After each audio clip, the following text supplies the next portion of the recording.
What's up, party people? It's me, Steady Eddie from the YouTube Steady Eddie crew. It's the Steady Eddie gang, Steady Eddie from... I'm sorry about that. Hello, party people. It's me, Steady Eddie from the YouTube. Seeing as White Strake's Mayhem is around the corner, I thought it might be helpful to make a video with some tips and tricks for my main class, which is Templar. I wouldn't do this for any other class, as I haven't really played any others enough to warrant it. And I'm definitely not the best Templar either, but I feel like confident enough to make this video.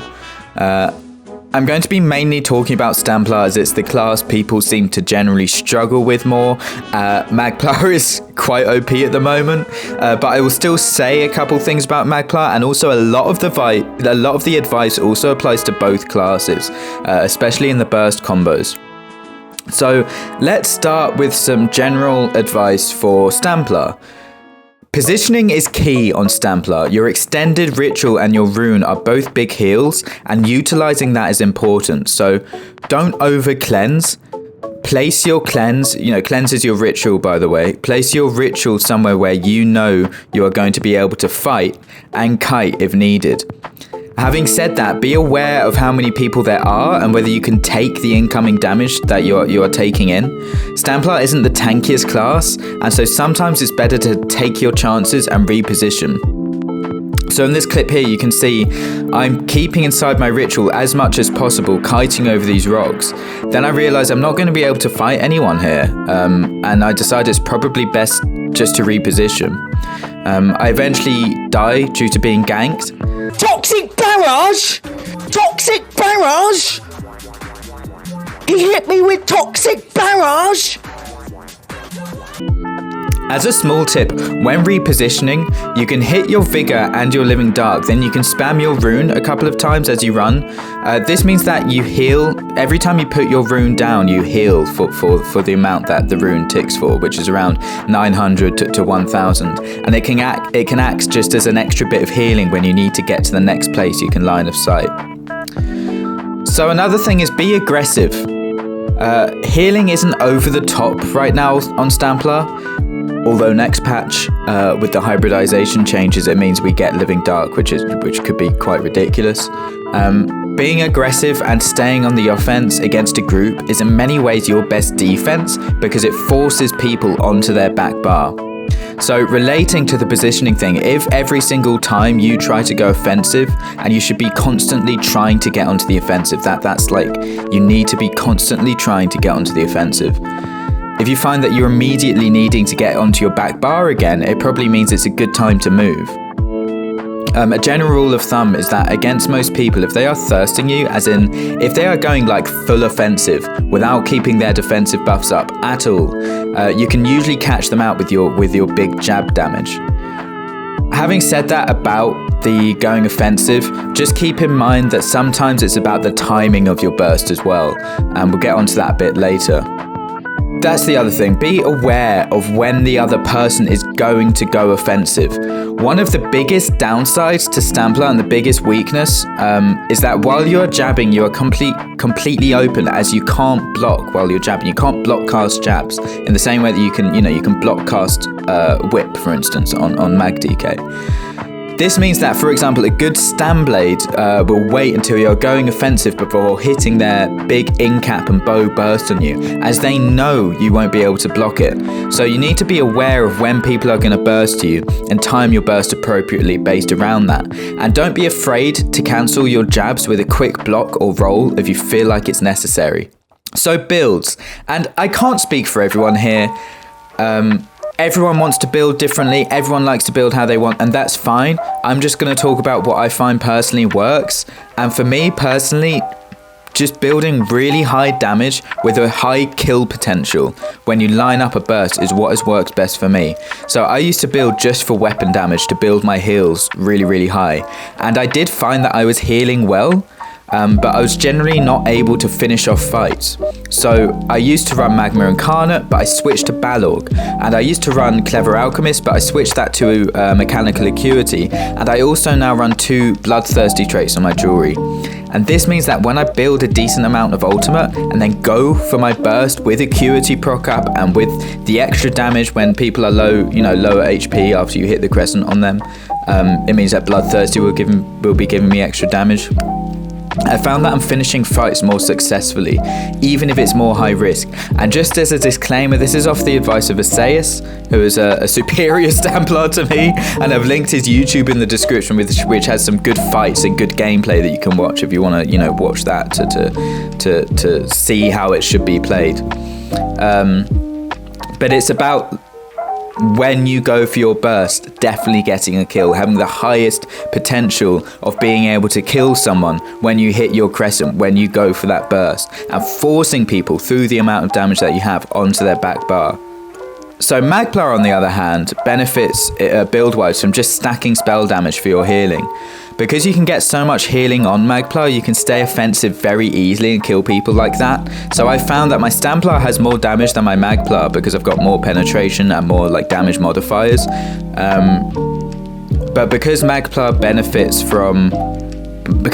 has so much healing, it's able to stay and keep the pressure up without worrying that much and running. And so most people run Olorine plus Alchemist to utilize that. That's why Magplar is so strong at the moment, because it's just able to attack, just endlessly attack. No think, just put up your radiating regen and your living dark, and that's it, isn't it? Magplar, carry class. So burst combos. So although people complain about jab spam, the truth is that most people don't die to just jabbing.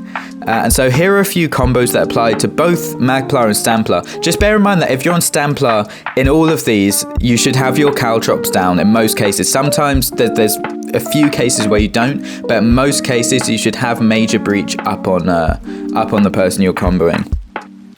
So the first one, and it's probably the most basic thing that everyone does, is to put up your Power of the Light, or Purifying Light if it's Magplar, Toppling, and then Crescent Sweep, your ultimate, and then jab spam until Power of the Light goes off. And this will kill a lot of people. However, the problem is that a better or even just a tankier defensive player will heal up between the Crescent and the Power of the Light going off, especially if there's cross healing, if you're fighting a group. I find that I hit the Crescent, I'm jabbing, and their health just keeps going back up, and then the Power of the Light goes off, and it doesn't get them to anywhere near execute, because there's a big gap between these bursts, and so it won't kill them under normal circumstances.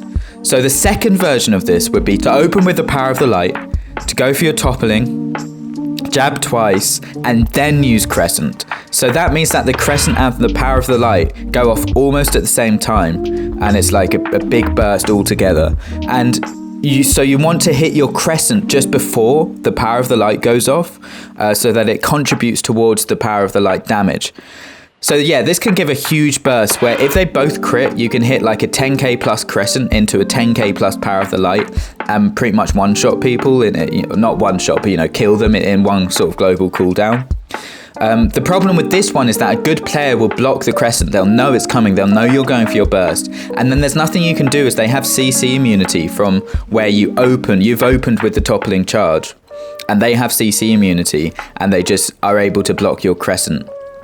Just as a note, Power of the Light isn't blockable. It hits the person no matter what. But if they're blocking all your jabs, then it doesn't stack enough damage and doesn't do that much damage anyway. So another combo that I like to use is to open with the Power of the Light and straight into jabs, and then hit a Toppling and a Crescent just before the Power of the Light goes off.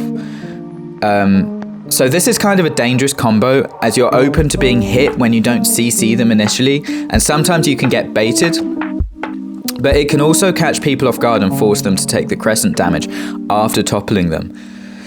The other problem with this is that if someone is just holding block, then you might have not stacked enough damage in your Power of the Light, tooltip, so that when you toppling them and go for the Crescent, the power of the light still doesn't hit that much because they've just blocked all of the incoming damage.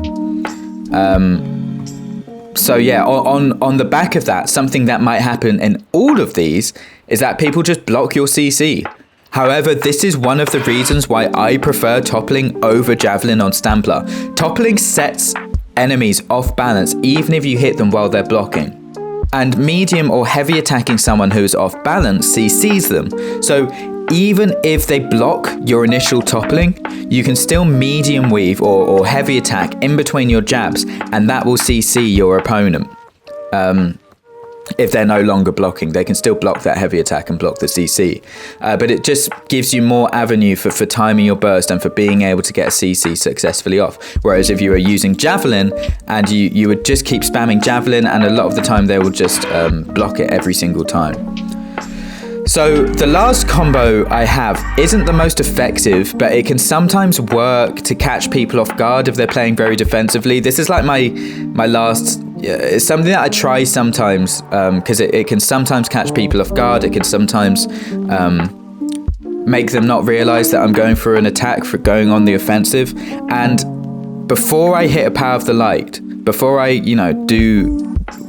signal that I'm going to burst them, I hit a crescent.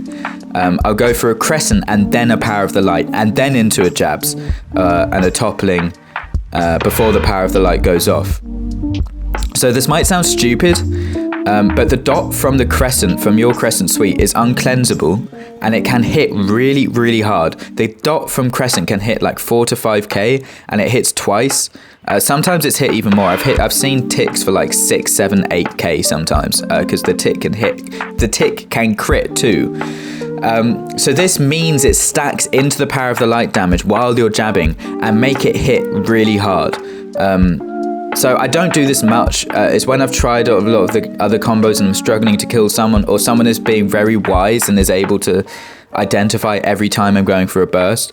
Going for the crescent and then the power of the light, yeah, it just kind of skews it sometimes, but it's not the best. It's just something that's sometimes viable.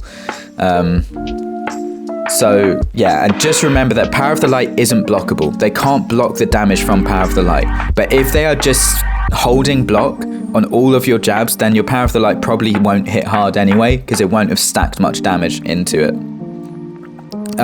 But it is also sometimes useful if they're on the floor when it goes off anyway, because it means, because a lot of players will block at the point that the power of the light goes off anyway, because they know that you're timing a crescent, or you're timing an execute, or you're timing more jabs, more kill power with it. So that's why it's useful to CC them before the power of the light goes off anyway. So sustain wise, I'm going to start with Magplar here. Magplar, I haven't spoken much about Magplar because it's so OP, but the biggest culprit of sustain issues is spamming your Honor the Dead. Honor the Dead should be your last resort. You should be stacking Radiating Regen and Living Dark, just keeping them up 100% uptime, staying inside of your cleanse, and in almost all cases, doing that will keep you alive. Honor the Dead should only be used when you are nearly in execute range and need to get out of it quickly. So, Templar Sustain, on the other hand, is a little bit more tricky as it's not the best. Generally, most people will run some kind of extra sustain set on Templar, whether that be Essence Thief, Talk of Tonal Constancy, or Wretched Vitality. I settled on Wretched Vitality as a back bar set. I know, that's like a cardinal sin, especially as a PCEU player, but it means I can spam Living Dark, which is a ridiculous amount of healing right now, as well as keeping Toppling Charge. So the other reason I love Toppling Charge, other than being able to CC people with heavy attacks, is because heavy attacking someone who is off balance gives you extra stamina back. So if I topple it, if I do a toppling into a heavy attack and then into a crescent, not only do I get extra stamina back from the off-balance heavy attack, but I also get extra damage on my crescent from the follow-up passive, and on top of that, none of those abilities or none of those things that I'm doing cost any stamina. So sustain isn't just about this special magic number of stamina that you get every 2 seconds called stamina recovery. It's about the skills you use on your bar and the way that you play. Those 2 seconds of a toppling into a heavy attack into a crescent sweep are 2 seconds where I'm not spending any stamina, and yet I'm gaining a hell of a lot of stamina back, and that could be the difference between able to get an extra roll dodge or an extra block in to save me later, or whether I just die. Obviously that will change next patch because Javelin is becoming unblockable. But for now, that's why I prefer toppling. And it's also, a reason why toppling will still be viable next patch. And I think that's all I have to say. There is more. There are more tips, tricks, things that you can do with Templar. But this is a video for someone who's just picking up Templar and PvP now. And so I hope you all have a good time in the White Strix Mayhem. I hope this video has been useful, and I will see you later. Like and subscribe, please. Please, I need you to like and subscribe, please. I'm begging you. I'm begging you.